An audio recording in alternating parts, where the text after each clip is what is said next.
Alright boys, welcome back to another Maybe Lewis MMA UFC video.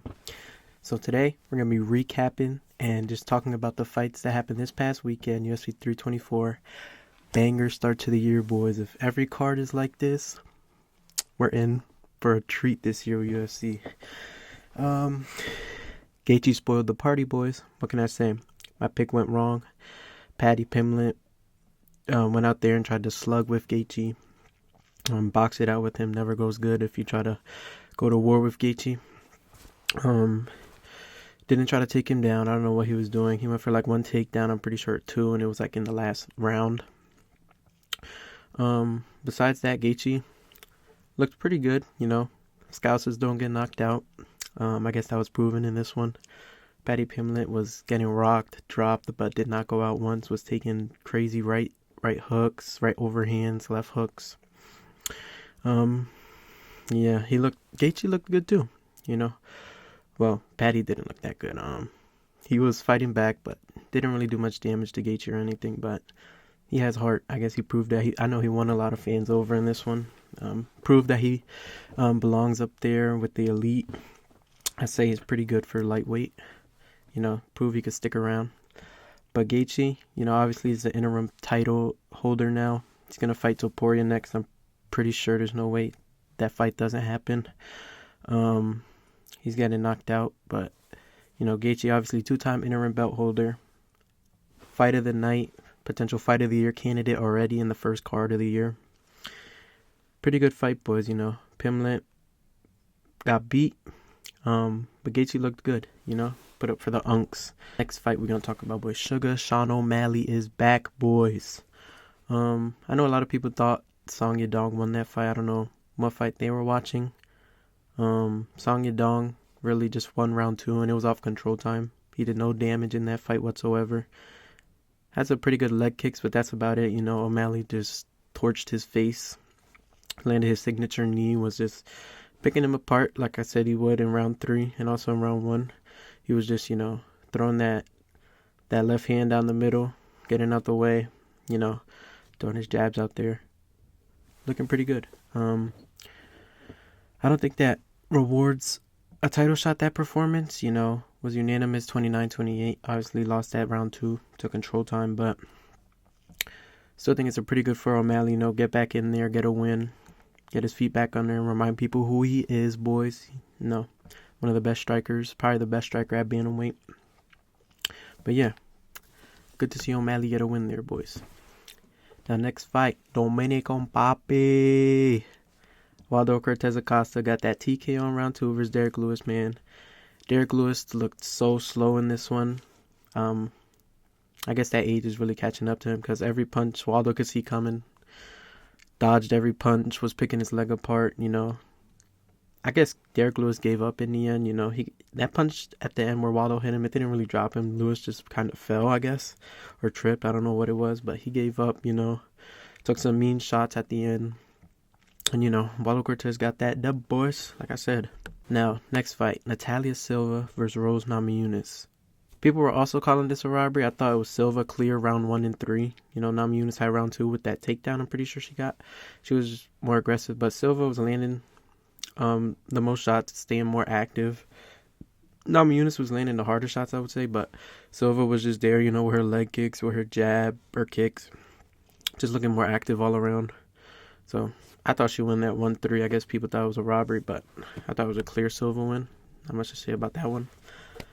Now, Arnold Allen versus Gene Silva, boys. This was a banger, like I predicted. It wasn't fight of the night, obviously, but if Gaethje and Pimblett didn't go to war, this would have been fight of the night for sure.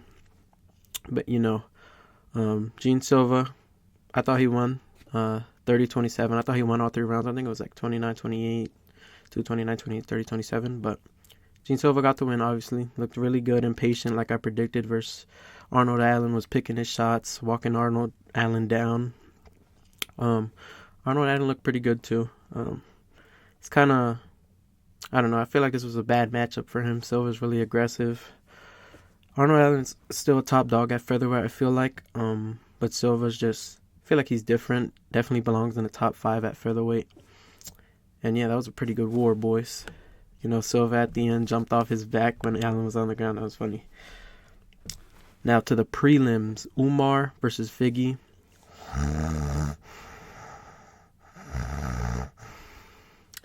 That's all I could really say about that one. Umar controlled the fight, like I said, like I predicted on the striking and on the ground, but didn't reward himself a title shot with this one either. Just laid on Figgy, wasn't going for the finish. Yeah, not much else I could say about that. That was pretty boring, Umar got to step it up if he wants to get in that title picture again. Now, next fight, Ateba Gautier versus Pulyaev. I know I said I don't know who Pulyaev is before this one in my prediction video. I now know who he is, boys.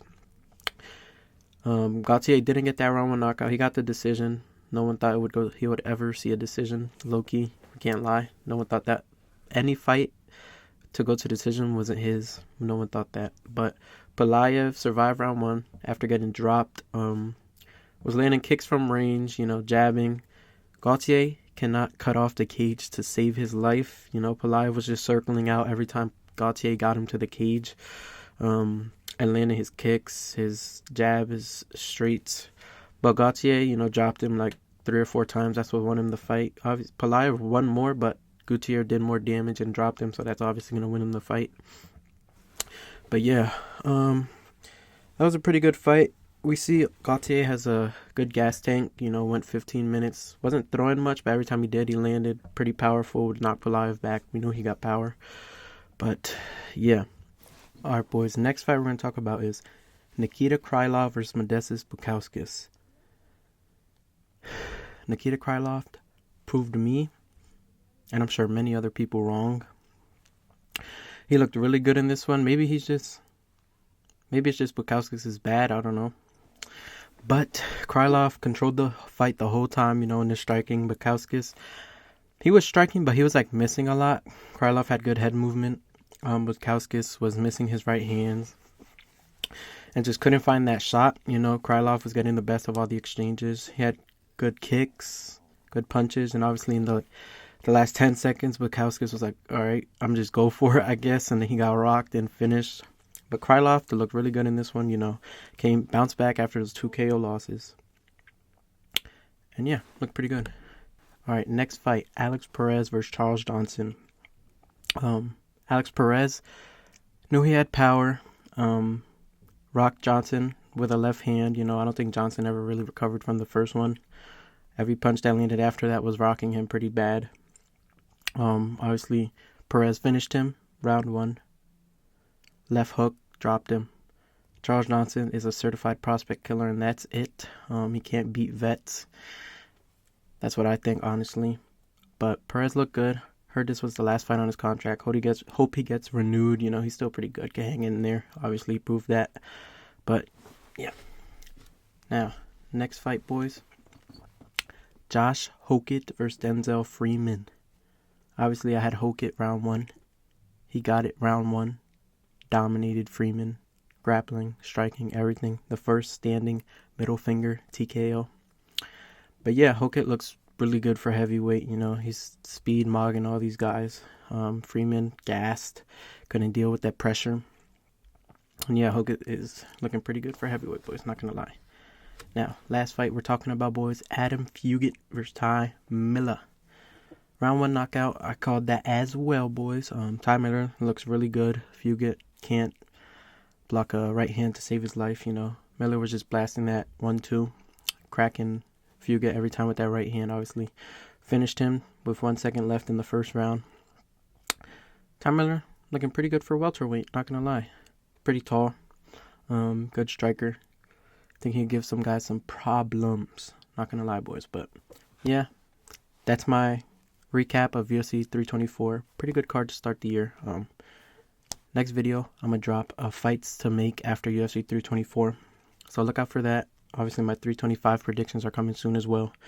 And yeah, hope you boys enjoyed the card. Hope we're all looking forward to 325. And yeah, peace.